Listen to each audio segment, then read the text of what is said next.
আর সবসময় আমাকে একটা কথাই বলতো যে তুমি অনেকটা পঙ্কজদার মতো। আচ্ছা, আমাদের সূর্য মেরু, নারীর যোগ সবুজ ঘাসে, আমাদের খুঁজলে পাবে সোনায় লেখা ইতিহাসে। আমাদের তো যেটা আমাকে খুব ভাল লাগতো যে আমি বাবার মতো চলাফেরা আমার বা খেলার স্টাইল অনেকটা আমার, কিন্তু বাবা যে লেভেলের ক্রিকেটার সেটা হয়তো, কারণ সিএবির মাথায় যিনি বসে আছেন তিনি একজন অসামান্য এক্স ক্রিকেটার, ক্যাপ্টেন, প্রচুর এক্সপিরিয়েন্স।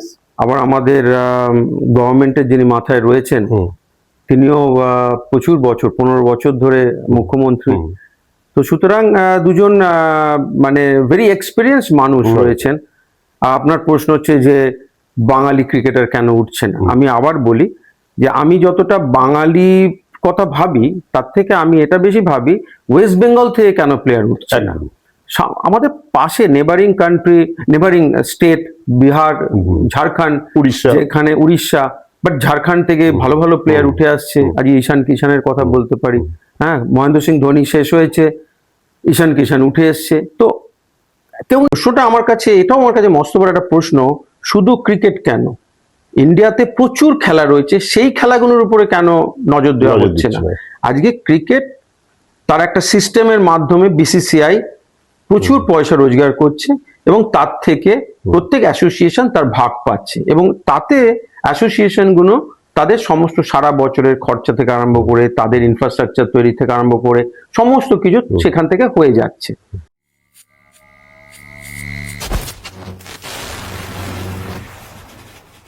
বাংলার ক্রিকেট মানে লড়াই, ধৈর্য আর টেকনিকের এক মিশ্রণ, আর সেই মিশ্রণের এক অনন্য নাম প্রণব রয়, যাকে ঘরোয়া ক্রিকেটে আউট করাটা ছিল খুব সমস্যা, মানে করতে পারতেন না। ঘরোয়া ক্রিকেটে এরকমই হয়ে গেছিল যে প্রণব রায়কে আউট করা যায় না। তো সেই মানুষটার কাছে আমি বসে আছি, তার কাছেই প্রশ্নগুলো থাকবে। বাংলার ক্রিকেটে কেন এই অবস্থা, কেন উঠে আসছে না নতুন বাঙালি প্লেয়ার, আর সত্যিই কি গর্বেটা হচ্ছে ক্রিকেট খেলায়? সেই মানুষটার কাছে এসছি, যে মানুষটার রক্তে বইছে ঐতিহ্য, যার ফ্যামিলিতে 5 জন ক্রিকেটার আছে যারা রাজ্য স্তরে এবং দেশের হয়ে খেলেছেন। নমস্কার, আমি রাজীব, ট্রাভো পডকাস্ট জীবনের গল্প যা আপনাকে ভাবাবে। আজকের আমাদের বিশেষ অতিথি প্রণব রায়। নমস্কার আপনাকে আমাদের এই অনুষ্ঠানে আসার জন্য। নমস্কার। আমরা আজকে যে কথাগুলো বলছিলাম, যে বাঙালি প্লেয়ার, বাংলায় কথা বলা বাঙালি প্লেয়ার কেন উঠে আসছে না, মাঠে আমরা যে গুঞ্জন শুনি গর্পটা স্বজন পোষণের কথা, আমরা শুনবো এখান থেকে কিভাবে বেরিয়ে আসা যায় আবার সেই সোনালী দিন ক্রিকেটে ফিরে আসতে। দেখতে থাকুন ট্রাভো পডকাস্ট জীবনের গল্প যা আপনাকে ভাবাবে। আপনি বাংলার সেই ক্রিকেটার যে ক্রিকেটারকে বোলাররা আউট করতে পারতো না। এই ধৈর্য বা এই অসামান্য প্রতিভা এটা কোথা থেকে পেলেন? ফার্স্ট অফ অল, আউট করতে পারতো না এটা ঠিক নয়, প্রচুর আউট হয়েছি। কিন্তু হ্যাঁ, এটা বলতে পারি তো ক্রিকেট আমার রক্তে, আমার ফ্যামিলিতে 5 জন এমন ক্রিকেটার রয়েছে যারা ইন্টারন্যাশনাল এবং ফার্স্ট ক্লাস ক্রিকেট খেয়েছে। তো অবশ্যই যেটা আমি আমার জ্ঞান হওয়া থেকে আমি যেটা দেখেছি সেটা হচ্ছে ক্রিকেট নিয়ে সবসময় আলাপ আলোচনা, এবং বাবাকে খুব কাছ থেকে দেখেছি। বাবা আমার চিরকালের আমার আইডল, এবং বাবাকে ফলো করার চেষ্টা করেছি, যার জন্য বাবার কন্টেম্পোরারি যারা ক্রিকেটার বা যারা বাবার সঙ্গে খেলেছে তারা সবসময় আমাকে একটা কথাই বলতো যে তুমি অনেকটা পঙ্কজদার মতো। আচ্ছা। তো যেটা আমাকে খুব ভাল লাগতো যে আমি বাবার মতো চলাফেরা আমার বা খেলার স্টাইল অনেকটা আমার, কিন্তু বাবা যে লেভেলের ক্রিকেটার সেটা হয়তো সম্ভব হয়নি। কিন্তু ওই কাছাকাছি যাওয়া বা বাবার থেকে যে গুণগুলো পেয়েছি, বাবাকে দেখেছি হি ওয়াজ আ হাই স্কুল ম্যান, একদম কোনো ব্যাপারে আমি কখনো দেখিনি যে বাবা রেগে গেছেন। আমার জীবনে কয়েকবার স্কুলের হয়তো রেজাল্ট ভালো হয়নি, সেই সময় হয়তো বাবাকে দেখেছি একটু বকাবকি করতে, কেন ভালো পড়াশোনা হচ্ছে না, সবসময় খেললে চলবে, তো পড়াশোনার রেজাল্ট ভালো করো। বাট এছাড়া আমরা 3 ভাই, বাবাই কখনো দেখিনি কারোকে গায়ে হাত দিতে বা কাউকে খুব বেশি বকাবকি করতে। তো বাবার ওই গুণটা আমার সবসময় মনে হয়েছে যে অসম্ভব হাইস্কুল, মাথা ঠান্ডা রাখা মানুষ। এবং আরেকটা জিনিস যেটা বাবার, যেটা ওপেনিং ব্যাটসম্যানদের প্রচন্ড দরকার, সেটা হচ্ছে ধৈর্য। হ্যাঁ, তো বাবাদের সময় যে ধরনের ক্রিকেট ছিল, তখন তো টেস্ট ক্রিকেট হতো, তো ন্যাচারালি ওপেনিং ব্যাটসম্যান হিসেবে ধৈর্য ধরে খেলতে হতো। বাবা সবসময় বলতো যে যারা ওপেনিং করে তাদের মেন কাজ হচ্ছে যে গোড়াপত্তন, মানে বেসটাই যেন স্ট্রং হয়, সো দ্যাট নাম্বার 3, 4, 5 ব্যাটসম্যান এসে ওর উপরে দাঁড়িয়ে বড় রান করতে পারে। তো যার জন্য বাবাকে অসম্ভব ধৈর্য নিয়ে খেলতে হতো। আর ওই সময় যেসব ফাস্ট বোলারদের বা স্পিনারদের বাবা ফেস করেছে, তো তাদের এগেনস্টে দুম করে এখন আমরা যেরকম ক্রিকেট দেখছি, T20 বা 50 ওভার্সে যে ধরনের শট আমরা দেখছি, যে ধরনের ব্যাট ইউজ হয়, যে ধরনের ইকুইপমেন্টস ইউজ হয়, তখন তো সেরকম ছিল না। খুব পারফেকশনিস্ট হতে হতো। তার কারণ হচ্ছে যদি ব্যাটের ঠিক মাঝখানে না লাগে তাহলে বল কিন্তু 6 তো দূরের কথা, 4ও ঠিক মতো হবে না, বিকজ খুব পাতলা ব্যাটে খেলা হতো, খুব হালকা পাতলা ব্যাটে। এখন হয়তো ব্যাটের ওয়েট এমন ভাবে তৈরি করা হয়েছে, ব্যাটটা ধরলে তো দেখা যাবে হালকা, কিন্তু ব্যাটটা এরকম মোটা ব্যাট, এবং সেটা ইনসাইড এজ আউটসাইড এজ লেগে ছক্কা হয়ে যাচ্ছে, আমরা দেখতে পাচ্ছি আর কি। তো যার জন্য বাবা ছিলেন প্রচন্ড পারফেকশনিস্ট, অসম্ভব ধৈর্যের অধিকারী এবং হাইস্কুল মানুষ। তো এই কিছু গুণ যেগুলো রক্তে ডিএনএতে রয়েছে, তো সেই জায়গা থেকে আমি ইনহেরিট করেছি বলা যেতে পারে। তো দ্যাট ইজ ইট। এই যে পঙ্কজ রায় বাবা, এই নামটা আপনার জীবনে ভালো হয়েছে না কিছু কিছু ক্ষেত্রে খুব খারাপও হয়েছে? আপনার কি অভিজ্ঞতা? ব্যালেন্স করতে পারবো না, ভালো খারাপ দুটোই হয়েছে। আমি একটা এক্সাম্পল দিলে বুঝতে পারবেন যে ফার্স্ট অফ অল, যখন আমি খুব ভালো খেলছি তখন সবাই বলতো পঙ্কজ রায়ের ছেলে করবেই, এটা তো খুব স্বাভাবিক, ওর রক্তে আছে। যখন আমি খারাপ করতাম তখন বলছে বাবার নাম ডোবাচ্ছে, পঙ্কজ রায়ের ছেলে বাবার নাম ডোবাচ্ছে। সো দুটো দিকই আছে এর, কিন্তু আমি সবসময় ভালো দিকটাকেই বেশি পেয়েছি।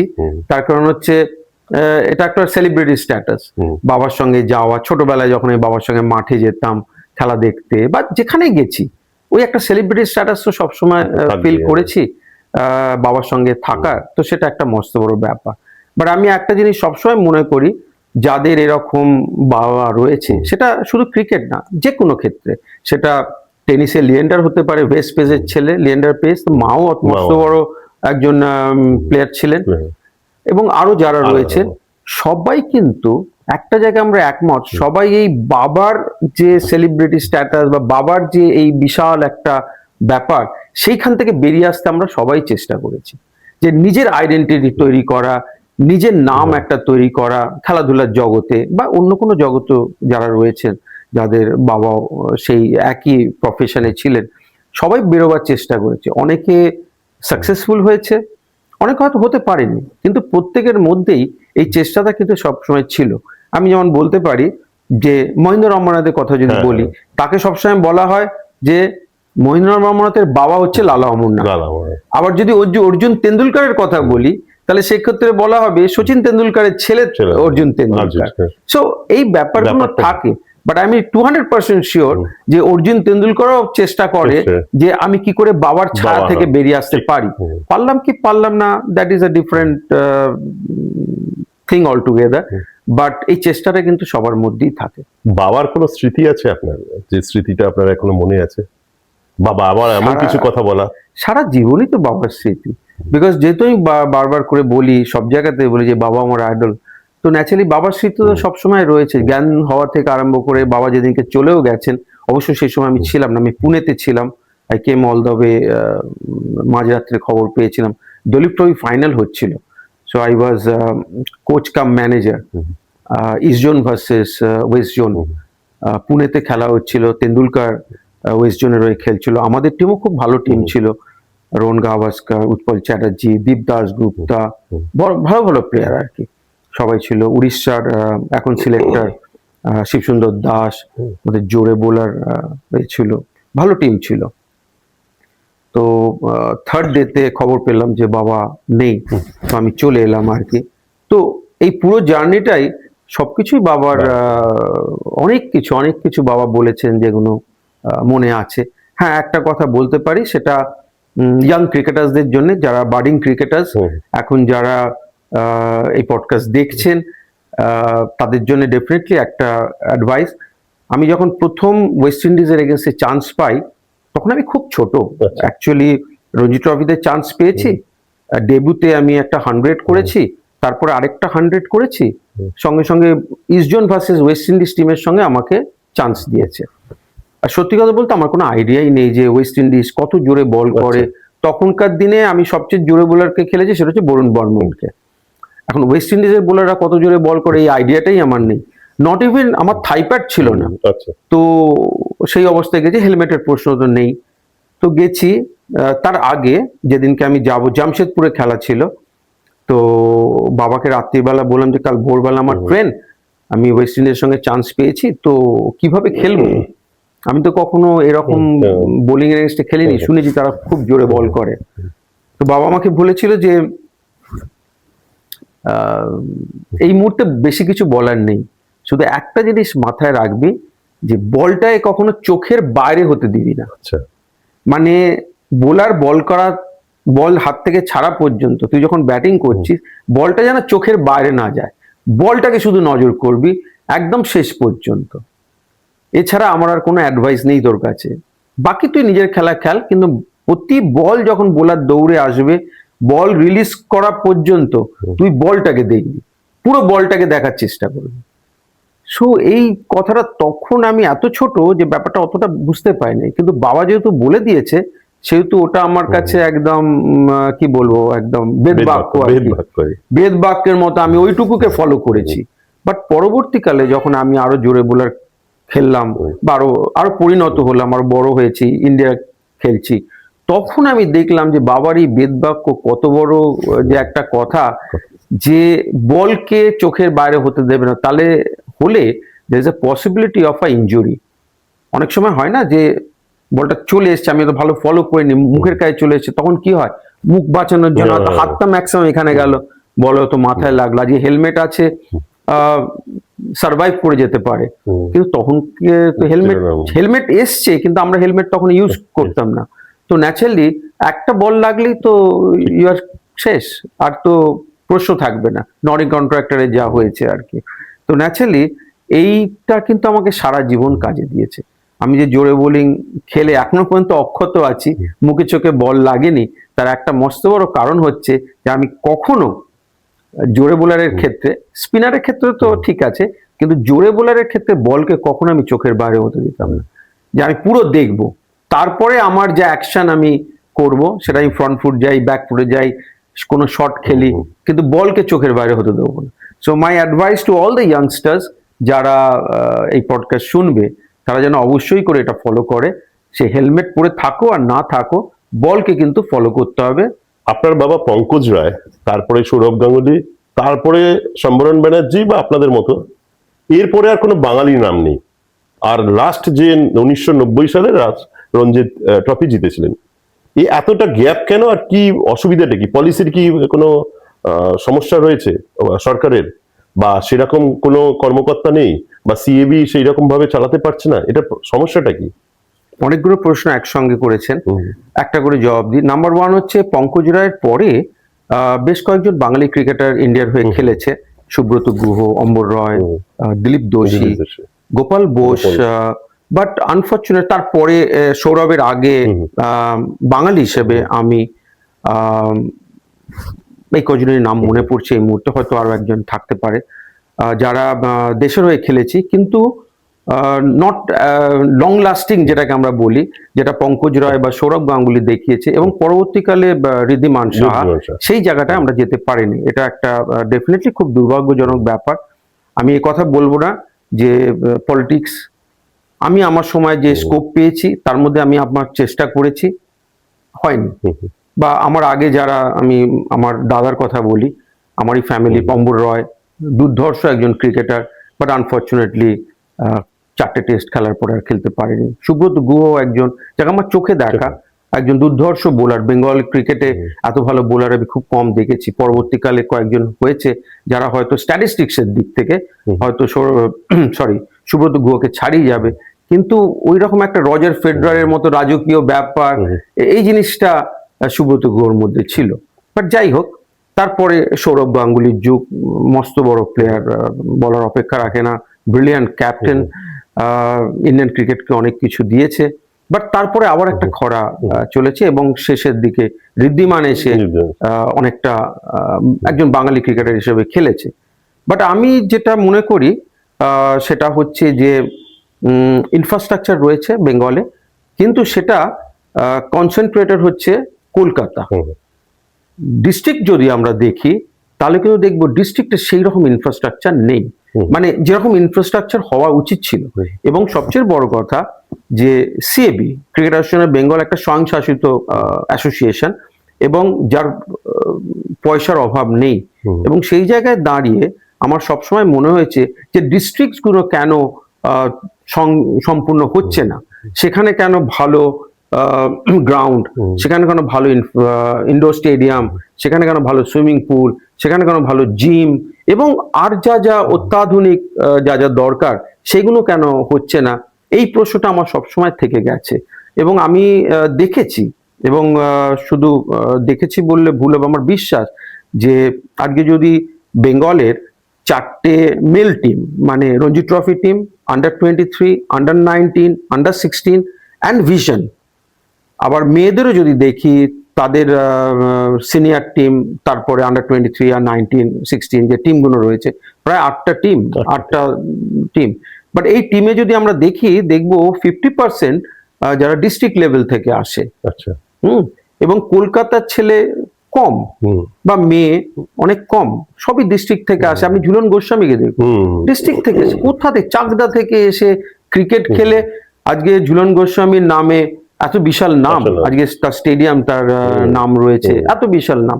তো এরকম প্রচুর প্লেয়ার আছে যারা ডিস্ট্রিক্ট থেকে আসে, কিন্তু ডিস্ট্রিক্টে সেই ইনফ্রাস্ট্রাকচার যেটা হওয়া অনেকদিন আগে থেকে উচিত ছিল, সেই ইনফ্রাস্ট্রাকচারটা কিন্তু কখনোই হচ্ছে না। আমরা যদি শিলিগুড়িতে যাই, হ্যাঁ, কি সেম ইনফ্রাস্ট্রাকচার পাবো যেটা কলকাতায় আছে? কলকাতায় না, মানে কলকাতার মতো না হোক, অন্তত কাছাকাছি তো হবে।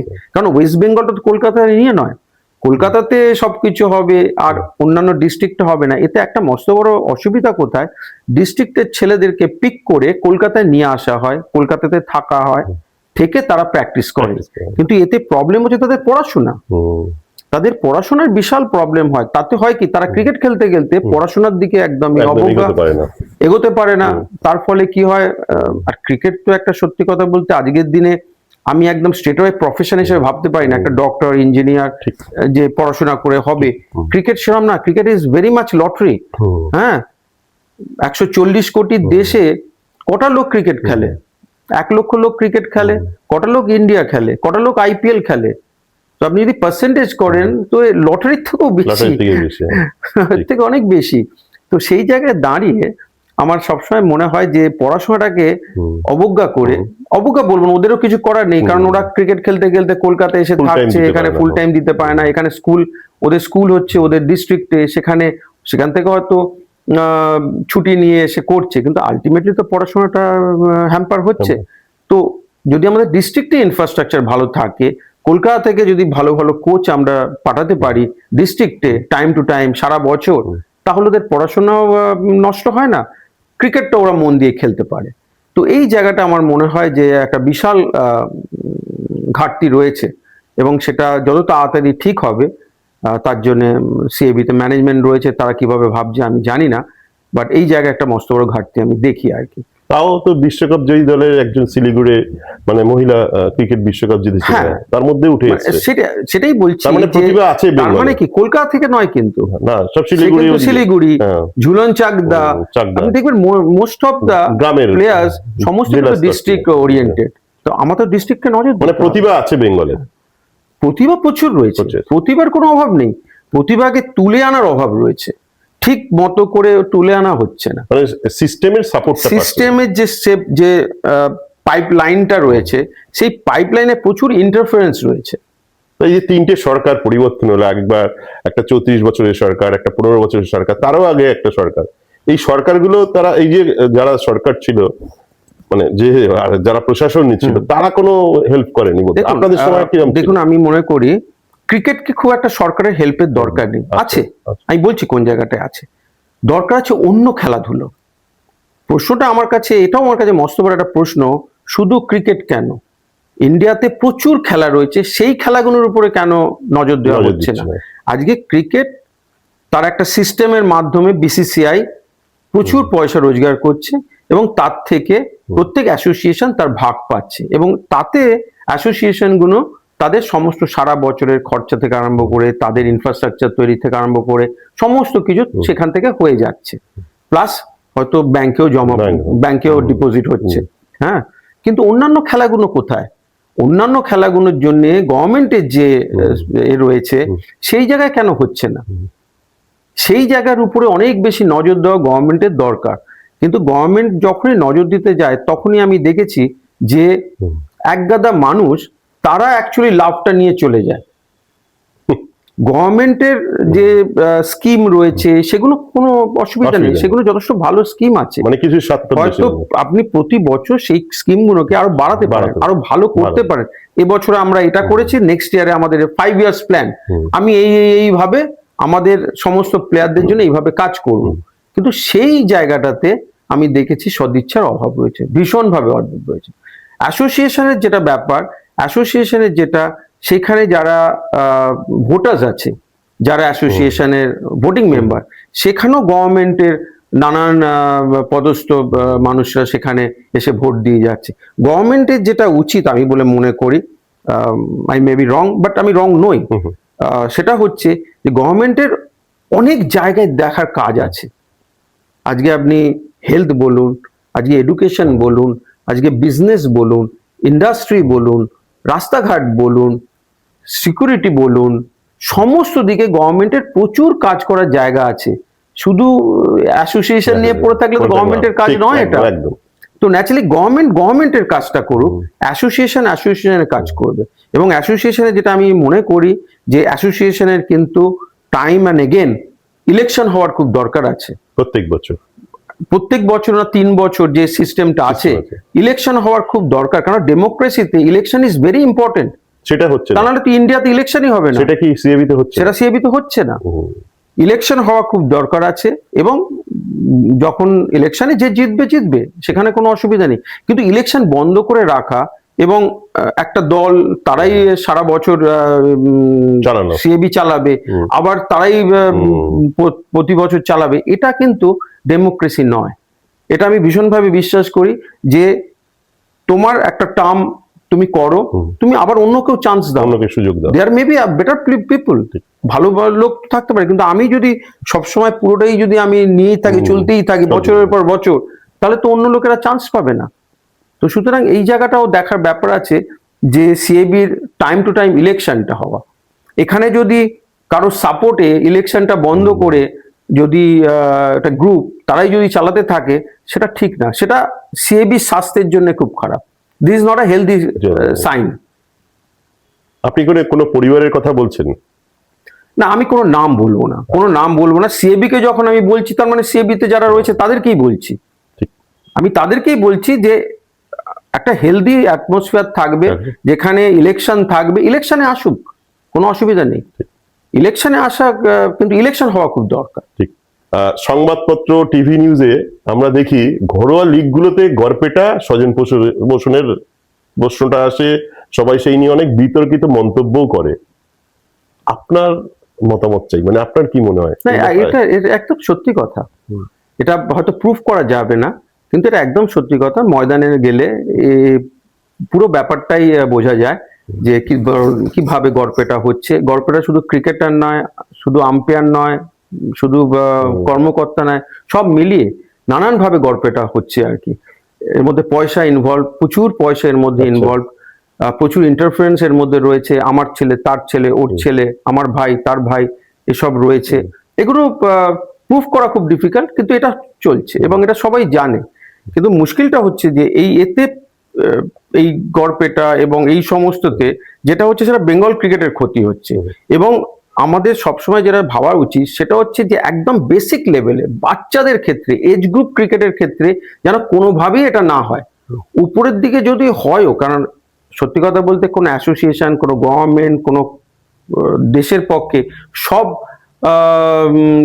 জিনিস আটকানো সম্ভব নয়, কিছু না কিছু থাকবেই, কিন্তু তার পার্সেন্টেজ বুঝতে হবে আর কি। হ্যাঁ, আমার যদি 100%-এর মধ্যে 90% এই ধরনের ক্রিকেটের মধ্যে দিয়ে চলে, তাহলে তো ক্রিকেট কখনো সার্ভাইভ করতে পারবে না। আর সেই জন্যই বেঙ্গল ক্রিকেট সার্ভাইভ করছে না। কিভাবে সার্ভাইভ করবো আমি বোঝাবো? একটা বিপিএল টুর্নামেন্ট হচ্ছে বা লোকাল ক্রিকেট হচ্ছে, এটা তো সার্ভাইভাল নয়। প্রশ্ন হচ্ছে ইন্ডিয়ার হয়ে কজন খেলছে বেঙ্গল থেকে? আপনি খুঁজে পাবেন না। বাংলায় কজন কথা বলছে? বাংলায় কথা নাও যদি বলে, আমি বর্ন ইন ওয়েস্ট বেঙ্গল ভাবছি, আমি এটা ভাবছি না যে বাঙালি হতে হবে। বর্ন ইন ওয়েস্ট বেঙ্গল, বাইরে থেকে ছেলে এসে খেলছে, আমাদের প্ল্যাটফর্মকে ইউজ করছে, করে তারপর যখন সে রিটায়ার হবে, সে তার নিজের এতে চলে যাবে, সে যা রোজগার করবে সে তার নিজের স্টেটে ইনভেস্ট করবে। বেঙ্গলে কেউ করবে না, এখনো পর্যন্ত করেছে বলে আমার জানা নেই। হ্যাঁ, এবং কেউ করবেও না, কারণ তারা আমাদের প্ল্যাটফর্মটাকে ইউজ করে। ঠিক আছে, আমার যদি দরকার পড়ে একটা আধা আমি প্লেয়ার নিতেই পারি। অনেক সময় হয় আমি একটা টিম তৈরি করতে গেলাম, সেখানে দেখছি কম্বিনেশনে একটা আমার ফাস্ট বোলার দরকার, তো ঠিক আছে আমি একটা ফাস্ট বোলার, যারা ইন্টারেস্টেড তার মধ্যে একটা ফাস্ট বোলার নিলাম, বা আমি একটা হয়তো আমার দরকার একটা স্পিনার নিলাম, কি হয়তো আমার একটা ওপেনিং ব্যাটসম্যান দরকার, তাকে নিলাম। But it can not be 5টা 6টা বাইরে থেকে প্লেয়ার এসে বেঙ্গলের হয়ে খেলে যাচ্ছে। হ্যাঁ, আর আলটিমেটলি সে রিটায়ার করার পরে তার কোনো পাবো না আমরা। সবাই অরুণ লাল, অশোক মালহোত্রা নয়, তারা বেঙ্গলে এসছে, বেঙ্গলে তারা বিয়ে করেছে, তারা বেঙ্গলকে বেঙ্গল নিজের স্টেট ভাবে।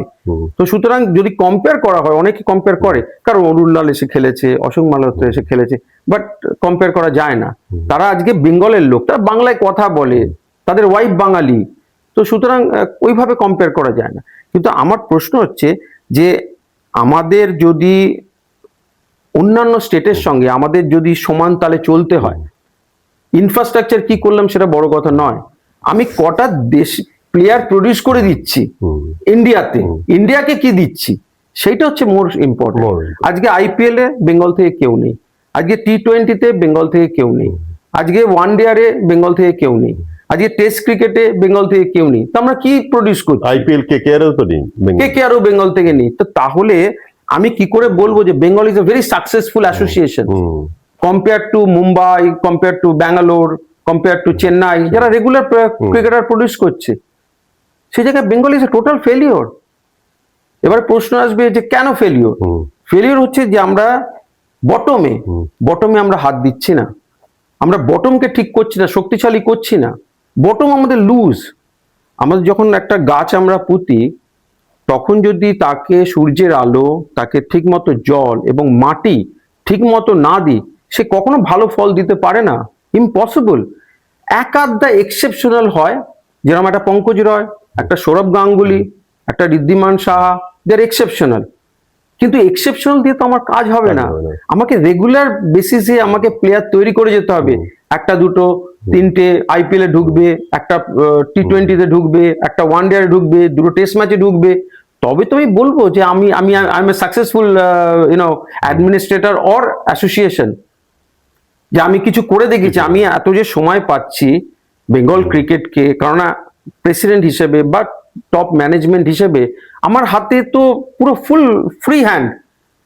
বেঙ্গল ক্রিকেটের ভালোর জন্য তো আমি সব রকম ভাবে করবো। আমার কাছে ফান্ডের অভাব নেই, হ্যাঁ, আমার কাছে আমি যে কোনো জায়গা থেকে হায়ার করতে পারি প্রফেশনালস, হ্যাঁ, আমি বেস্ট পসিবল ইনফ্রাস্ট্রাকচার তৈরি করতে পারি ডিস্ট্রিক্টসে, আমি অনেক কিছু কাজ করতে পারি। আমি তো একটা দুটো তিনটের কথা বলছি, প্রচুর কাজ করতে পারি।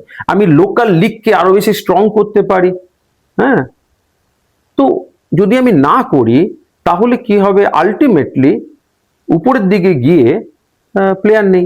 আজকে ধরুন আমি আরো একটা কথা বলছি, এই যখন বেঙ্গল প্রো টি20 হয়, this will be the 3rd year. Last 2 বছর মোস্ট অফ দ্য যারা স্কাউটিং করে, আপনি স্কাউটিং এর কথা শুনেছেন, প্রত্যেকটা ফ্র্যাঞ্চাইজি টিমে তাদের স্কাউটিং এর দায়িত্বে থাকে, যারা এসে খেলা দেখে। ধরুন বেঙ্গল প্রো টি20 হচ্ছে, ওরা আসবে, এসে এখানে এসে খেলা দেখবে বসে বসে, যে কোন ছেলেটা ভালো খেলছে, কোথায় একটা সূর্যবংশীকে পাওয়া যায়, কোথায় একটা কি নাম, গতকাল দুর্ধর্ষ খেললো, গতকাল লখনৌ যে জেতালো ম্যাচটা আর কি। হ্যাঁ, এরকম মানে ইয়াং ক্রিকেটার্স আর কি। মুকুল, হ্যাঁ মুকুল, এরা তো আসে এগুলো দেখার জন্য যে কি নতুন কিছু আছে কিনা, কি রকম বোলার আছে, হ্যাঁ ফ্লিক বোলার কিছু আছে কিনা।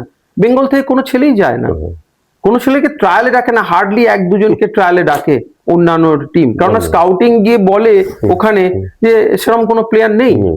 তো তাহলে আমাদের বুঝতে হবে যে কোনো একটা জায়গায় আমাদের যে পাইপলাইন, সেই পাইপলাইন মরচে ধরে গেছে, আটকে গেছে। সবচেয়ে মুশকিলটা কি, আমি একটা পাইপলাইন তৈরি করেছি, এই পাইপলাইনটাকে ধরে রেখে বসে থাকলে হবে না, এই পাইপলাইনটাকে প্রতি বছর আমাকে বেটার করতে হবে। আমি এটা তৈরি করেছি এই বছরের জন্য, পরের বছরে এটার থেকে আর বেটার কি করতে পারি, তারপরের বছর এটার থেকে আরো বেটার কি করতে পারি। আমি একটা করে দিয়ে বসে রইলাম, তাহলে তো হবে না। সুতরাং আমাকে সবসময় ভাবতে হবে যে আমি কি করে অ্যাসোসিয়েশনকে নেক্সট লেভেলে নিয়ে যাব। সেটা যদি করতে পারে ম্যানেজমেন্ট, তাহলে আমি বুঝতে পারবো যে this is a successful management. 3 বছর এসে একটা দারুণ জায়গায় নিজেকে নিয়ে গেছে পুরো বেঙ্গল ক্রিকেটকে, বাট সেটা আমি দেখতে পাচ্ছি না আনফরচুনেটলি। আমাদের পশ্চিমবঙ্গের তথা ভারতের দাদা বলতে একজনকেই বোঝাই, সেটা হচ্ছে সৌরভ গাঙ্গুলি, যিনি আমাদের কলকাতারই ছেলে এবং তিনি আমাদের গর্ব। তিনি আমাদের ফুটবল ক্রিকেটও রয়েছেন সিএবিতে বিভিন্ন পদে, তার দাদাও রয়েছেন সৌরভ গাঙ্গুলি। আর আমাদের মাননীয় মুখ্যমন্ত্রী তিনিও ক্রিকেট প্রেমী, তিনি নিয়ে এসছেন শাহরুখ খানকে, কলকাতা টিম হয়েছে এবং তিনি নিজেও মাঝে মাঝে আসেন। আরো মন্ত্রী আরো যারা আছে ইনভলভমেন্ট আছে এই ক্রিকেট নিয়ে। যে ক্রিকেটটা শুধু মাঠের খেলা নয়, আমাদের বাঙালির গর্ব ঐতিহ্যই ছিল। কিন্তু আপনারা কখনো ভেবে দেখেছেন এই খেলায়, এই কেকেআর টিমে অথবা ভারতীয় টিমে বাংলায় কথা বলা একটাও বাংলার প্লেয়ার আছে? এই প্রশ্নটা যাকে করছি তিনি হচ্ছে প্রণব রায়, যার বাবা এবং তার ফ্যামিলির 5 জন ক্রিকেটার যারা আমাদের ঘরোয়া ক্রিকেট বাংলা টিমে খেলেছেন, ভারতীয় টিমে খেলেছেন। এই প্রশ্নটা হচ্ছে উত্তরটা, এই অবস্থাটা আমাদের কেন? আপনি প্রশ্ন করেছেন, আমাকে উত্তর দিতে হবে, উত্তরটা যথেষ্ট কঠিন। কারণ সিএবির মাথায় যিনি বসে আছেন তিনি একজন অসামান্য এক্স ক্রিকেটার, ক্যাপ্টেন, প্রচুর এক্সপিরিয়েন্স। আবার আমাদের গভর্নমেন্টের যিনি মাথায় রয়েছেন তিনিও প্রচুর বছর, 15 বছর ধরে মুখ্যমন্ত্রী। তো সুতরাং দুজন মানে ভেরি এক্সপিরিয়েন্স মানুষ রয়েছেন। আপনার প্রশ্ন হচ্ছে যে বাঙালি ক্রিকেটার কেন উঠছে না। আমি আবার বলি যে আমি যতটা বাঙালি কথা ভাবি, তার থেকে আমি এটা বেশি ভাবি ওয়েস্ট বেঙ্গল থেকে কেন প্লেয়ার উঠছে না। আমাদের পাশে neighbouring country, neighbouring state, Bihar, Jharkhand, Orissa, এখানে উড়িষ্যা, বাট ঝাড়খণ্ড থেকে ভালো ভালো প্লেয়ার উঠে আসছে। আজ ঈশান কিষানের কথা বলতে পারি, হ্যাঁ মহেন্দ্র সিং ধোনি শেষ হয়েছে, ঈশান কিষান উঠে এসছে। তো কেউ না কেউ রিপ্রেজেন্ট করছে। হয় কি, ঈশান কিষান যখন রিপ্রেজেন্ট করছে মানুষ ঝাড়খণ্ডের কথা ভাবে, বেঙ্গলের থেকে কেউ যখন রিপ্রেজেন্ট করবে তখন মানুষ বেঙ্গলের কথা ভাববে। কিন্তু কেউ যদি রিপ্রেজেন্ট না করে, আমরা যেরকম Tripura, with all due respect, ত্রিপুরাকে আমি কোনো রকম অসম্মান করছি না, কিন্তু আমরা কি ক্রিকেট নিয়ে ত্রিপুরার কথা ভাবি?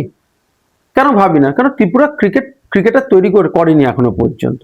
যেদিনকে ত্রিপুরা ক্রিকেটার তৈরি করবে তখন লোকে কিন্তু ত্রিপুরার নামও বলবে যে ত্রিপুরা থেকে এই প্লেয়ারটা তৈরি হয়েছে বা তারপরে এসছে। আস্তে আস্তে মানুষ কিন্তু বেঙ্গলের কথা ভুলে যাচ্ছে, তার কারণ হচ্ছে বেঙ্গল থেকে কোনো প্লেয়ার তৈরি হচ্ছে না। এবার ব্যাপারটা হচ্ছে যে কোন মানুষ দুজন টপে আছে, তার থেকে অনেক বেশি দরকার যে ইনফ্রাস্ট্রাকচারটা বেঙ্গল ক্রিকেটে রয়েছে, সেই ইনফ্রাস্ট্রাকচারটা সত্যি কি খুব ভালো? আর কি করা যেতে পারে? আমি বলছি গভর্নমেন্টের এক এক সময় মনে হয় গভর্নমেন্টের তো সিএবি কে খুব একটা দরকার নেই। তার কারণ হচ্ছে সিএবি নিজেই স্বয়ংশাসিত, তার কাছে সবকিছু আছে, সে ইচ্ছা করলে অনেক কিছু করতে পারে।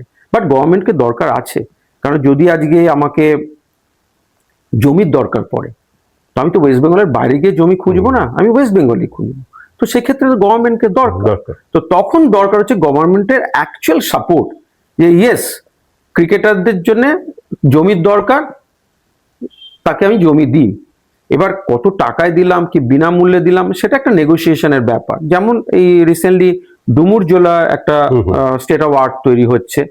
আমি জাস্ট অ্যাপেক্স কাউন্সিলের মেম্বার বলে আমি জানতে পারলাম যে সেখানে গভর্নমেন্টের সঙ্গে কথা বলে একটা জমি নেওয়া হয়েছে, 9 একর্স জমি, যার প্রায় মূল্য হচ্ছে প্রায় 27 না 29 কোটি টাকা, হুইচ ইজ এগেন সেবির ফান্ড আছে। কিন্তু এটা তো, এই ফান্ডটা তো কোনো টেনিস অ্যাসোসিয়েশনের নেই, কোনো টেবিল টেনিস অ্যাসোসিয়েশনের নেই, কোনো সুইমিং অ্যাসোসিয়েশনের নেই, কোনো ফুটবল অ্যাসোসিয়েশনের নেই।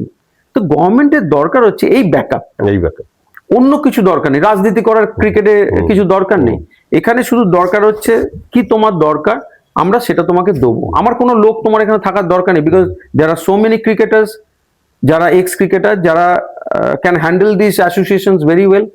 হ্যাঁ, কিন্তু তাদেরকে তাদের ইনপুটস নিতে হবে। গভর্নমেন্টের এখানে সত্যি কথা বলতে ক্রিকেট অ্যাসোসিয়েশনে খুব একটা দরকার আছে বলে মনে হয় না। দরকার আছে অন্যান্য খেলাধুলায়, যেখানে দরকার, যেখানে স্পন্সরশিপের অভাব, স্পন্সর্স নেই। সেখানে যে কোনো বড় কোম্পানি তারা তো মুখ দেখে নেবে না, তারা স্পন্সর্স তখনই হবে যখন দেখবে এর মধ্যে থেকে আমি কিছু পাবো। তা নাহলে কেন হবে? আজ ক্রিকেটে এত স্পন্সর্স আসছে কি করে? তার কারণ হচ্ছে তারা এখান থেকে তাদের রেভিনিউ পাবে, রেভিনিউ না পাক তাদের নাম জেনারেট করবে, ব্র্যান্ড জেনারেট করবে, ব্র্যান্ড ভ্যালু আছে, সেই জন্য আছে। তো আমাদের গভর্নমেন্টের যেটা কাজ সেটা হচ্ছে অন্যান্য খেলাধুলাকে ব্যাক করা, রাদার দেন সত্যি কথা বলতে নিজেদের লোক ওখানে ঢুকে পড়ে আরো বেশি গন্ডগোল তৈরি হয় আর কি। 2026-এ ইলেকশন, নতুন সরকার একটি আসবে, যে সরকারই আসুক, তো সেখানে আপনি তো অনেক প্রশ্নের উত্তরই দিয়েছেন। এই খেলাটার উন্নতির জন্য আপনার কি মত, মানে আপনি কি করতে বলবেন তাদের, যদি আপনাকে বলা হয় যে কলকাতার ক্রিকেটটাকে? দেখুন, যদি কোন সরকার আসবে এটা তো আমাদের বলার কথা নয়। নতুন সরকার কি আসবে, যে কোনো যদি আজকের দিনে টিএমসি সরকার যদি থাকেন, তাহলেও আমি যে কথা বলবো, যদি নতুন সরকার আসে তাহলেও আমি একই কথা বলবো। খেলাধুলার ক্ষেত্রে যেটা আমি লক্ষ্য করে দেখেছি, রাইট লোক রাইট চেয়ারে বসে না, রং লোক রং চেয়ারে বসে। মানে যেখানে একজন ক্রিকেটার বা একজন ভালো অ্যাডমিনিস্ট্রেটরের বসার কথা সেই জায়গাটার উন্নতি কল্পে, সেখানে একজন ডক্টর এসে বসে পড়লো, বা একজন পাইলট এসে বসে পড়লো, বা একজন ইঞ্জিনিয়ার এসে বসে পড়লো, যার অ্যাকচুয়ালি সেই জায়গাটা সম্বন্ধে কোনো আইডিয়াই নেই। এবং সে তখন এসে হাতড়াতে আরম্ভ করে। সে তখন কি করে, এর থেকে খানিকটা ইনফরমেশন, ওর থেকে খানিকটা ইনফরমেশন, ওর থেকে খানিকটা ইনফরমেশন, নিজের কিছু এক্সপিরিয়েন্স এই নিয়ে সে তখন সেটাকে চালাবার চেষ্টা করে। কারণ সে তো এই কথা বলে না যে I am not fit for this chair. তো আমার কথা হচ্ছে, যদি গভর্নমেন্ট, যে গভর্নমেন্টই আসুক, তার ফার্স্ট কাজ হবে যে রাইট লোককে রাইট জায়গায় বসানো। সেটা যদি গভর্নমেন্ট করতে পারে তাহলে 50% এমনিতেই হয়ে গেল, বাকি 50% হয়ে যাবে। সেখানে রাইট লোক যখন বসবে, সে কিন্তু জানে যে একটা ক্রিকেট বলছি, একটা খেলাকে কিভাবে ব্র্যান্ডেড করতে হবে, সে তখন কিন্তু তার মতো করে কাজ করবে। ক্রিকেটটা শুধু খেলা নয়, মাঠের খেলা নয়, এটা বাঙালির গর্ব, ঐতিহ্য আর সংস্কৃতিও বলতে পারেন। যে প্রশ্নগুলো আমাদের মধ্যে ছিল, যে ক্রিকেট খেলা নিয়ে যে প্রশ্নগুলো আমাদের মনে ঘুরপাক খায়, খুব সুন্দর সেই উত্তরগুলো আমাদের এই পডকাস্টে পেলাম প্রণব বাবুর কাছ থেকে। অসংখ্য ধন্যবাদ প্রণব বাবুকে। Thank you very much. Hopefully মানুষের ভালো লাগবে। যা মনের কথা আমার মনে হয়েছে, আর পুরোটাই আমার ডেভেলপমেন্ট অফ বেঙ্গল ক্রিকেট, যতটাই বুঝতে পেরেছি এতদিনের আমার এক্সপিরিয়েন্স, এই একটা জিনিসের উপরেই সামান্য এক্সপিরিয়েন্স আছে। কেন, খেলাধুলা সমুদ্রের মতো, আমরা সারা জীবনে এক গ্লাস জলও তুলতে পারিনি সেই সমুদ্র থেকে, বাট যতটুকু পেরেছি আমার মনে হয়েছে যে এইসব জায়গাগুলোতে কিছু ড্রব্যাকস আমাদের রয়েছে। এই জায়গাগুলোকে যদি ঠিক করা যায়, তাহলে সামনের দিনে নেক্সট 2-3 ইয়ার্স টাইম আমরাও দেখবো যে বেঙ্গল থেকে প্লেয়ার্স ইন্ডিয়ার হয়ে খেলছে, ওয়ানডে খেলছে, T20 খেলছে, IPL এ রিপ্রেজেন্ট করছে। আমরা রঞ্জি ট্রফি জিতছি, বিকজ 36 ইয়ার্স হয়ে গেছে আমরা রঞ্জি ট্রফি জিতিনি। আমরা নিজেরা বিরক্ত নিজেদের উপরে যে কেন আরেকবার রঞ্জি ট্রফি জিতছে না। কেন রঞ্জি ট্রফি জিতলে আবার আমাদেরকে ডাকবে, যেহেতু আমরা লাস্ট রঞ্জি ট্রফি জিতেছি আমরা, তো আরেকবার যখন রঞ্জি ট্রফি জিতবে তখন আমাদের ডেফিনেটলি ইনভাইট করবে। তো আমরা আসবো, নতুন জেনারেশনকে কনগ্রাচুলেশন জানাবো, বাট সেই সুযোগটা আসছে না। কাছাকাছি যাচ্ছি কিন্তু ফিরে আসছি আর কি। সো হোপফুলি যে সামনের দিনে আরো ভালো বেটার ক্রিকেটার্স দেখবো, যারা সামনের দিনে রঞ্জি ট্রফি বা অন্যান্য টুর্নামেন্টস, শুধু তো ইন্ডিয়াতে রঞ্জি ট্রফি নয়, আরো অনেক টুর্নামেন্টস আছে, ওয়ান ডে আছে, T20 আছে, সেসবও জিতবে আর কি। So let's hope for the best. Thank you very much for inviting me.